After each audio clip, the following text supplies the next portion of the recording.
Pessoal, eu me chamo Gleizia Bertolucci Martins, sou aluna do 4º ano do curso de Medicina e juntamente com as acadêmicas Vida Pascoal e Giovanna Tolotti, a partir da orientação do docente Dr. Danilo Bernardi, também professor do curso de Medicina da Universidade Paranaense, escrevemos uma revisão de literatura cujo intuito é abordar os aspectos neurobiológicos envolvidos na patogênese, na fisiopatologia da fibromialgia. O título do nosso resumo é Aspectos neurológicos da fibromialgia. Bem, como se sabe, a fibromialgia é uma doença de caráter crônico, não inflamatório, com quadro álgico e que acomete, a maioria das vezes, o sistema musculoesquelético do corpo. Essa doença, ela tem uma etiologia, muitas vezes ainda desconhecida por grande parte das pessoas, e muitas vezes ela ainda é associada aos aspectos psicossomáticos. E é por isso que nós, como objetivo principal do trabalho, resolvemos trazer os aspectos neurobiológicos envolvidos na manifestação dessa doença. Epidemiologicamente falando, a fibromialgia ela acomete muito mais pacientes do sexo feminino na terceira década de vida. Então, a partir dos 30 a aproximadamente os 55 anos de idade é que tem uma maior incidência da fibromialgia. Os quadros envolvidos na manifestação dessa doença envolvem rigidez matinal, dor, como eu já disse, é um quadro álgico de caráter crônico, além disso edema, distúrbios do sono, distúrbios psicossomáticos, por isso que há muito a se falar sobre esses aspectos, mas não como originários da fibromialgia, visto que existem sim aspectos neurobiológicos envolvidos nessa gênese, mas são sintomas secundários à manifestação da fibromialgia. Como destaque, nós podemos citar a depressão e a ansiedade.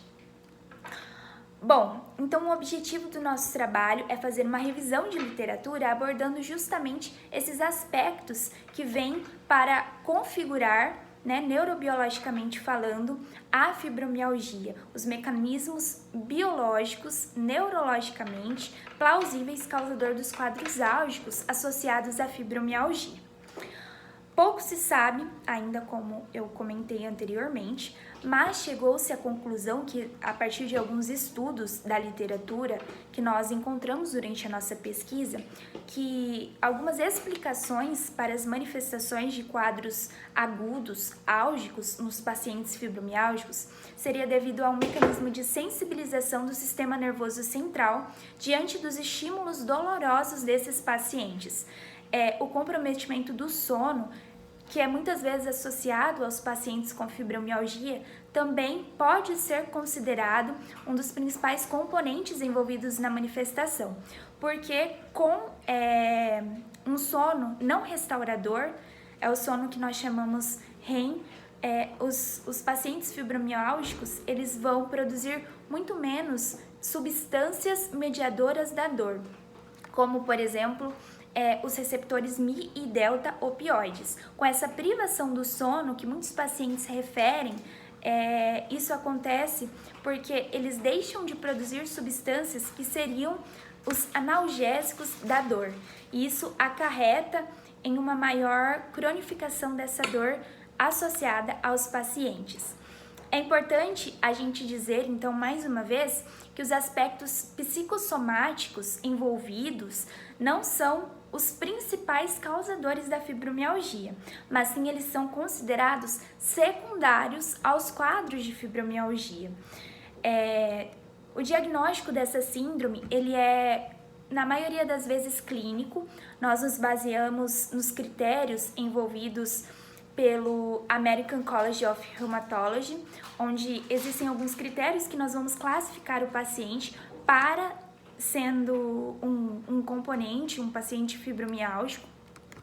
E o tratamento da fibromialgia, ele não visa a cura, mas uma melhor qualidade de vida dos pacientes. E diante disso, nós concluímos a apresentação do nosso trabalho, reafirmando que sim, a fibromialgia ela apresenta como principais características essa sensibilização da dor. Isso é um mecanismo neurobiológico e não apenas psicossomático, como a maioria das pessoas abordam. E é por isso que nós abordamos sobre a importância de se falar sobre esses aspectos dentro da fibromialgia. Muito obrigada!